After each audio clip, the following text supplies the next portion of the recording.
বাবা সংসার নামক যুদ্ধক্ষেত্রের এক শ্রেষ্ঠ যোদ্ধা হলেন বাবা।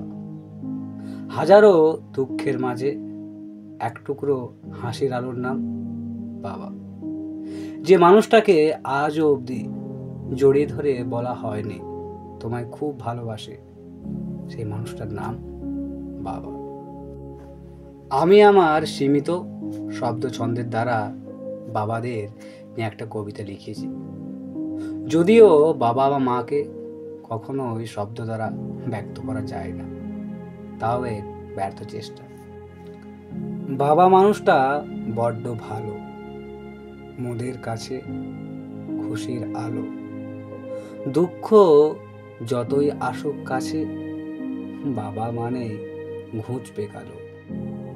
নিজের ইচ্ছে বলতে নেই, চোখে তবু হাজার আশা।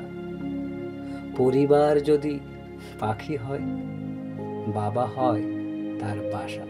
বুঝিনি কখনো বাবার শখ, শুনিনি মনের কথা।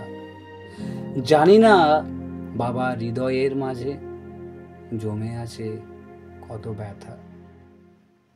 ঠাকুমার কাছে যে বাবা মোর ছিল একদিন রাজা, সে বাবারই রাজা আমরা।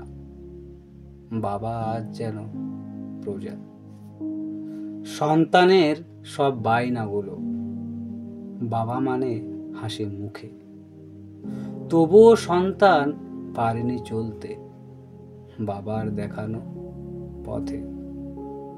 জড়িয়ে ধরা হয়নি যাকে, রাখিনি বুকে মাথা, তবুও তোমায় ভালোবাসি গো, এটাই মনের কথা। রাখবো তোমায় ছেলের মতো, বাসবো খুব ভালো, তোমার কাছে থাকবো বাবা, তুমি আমার ভালো। ধন্যবাদ। বাবাদের নিয়ে লেখা এই কবিতাটি আমারও বিশেষ কাছের।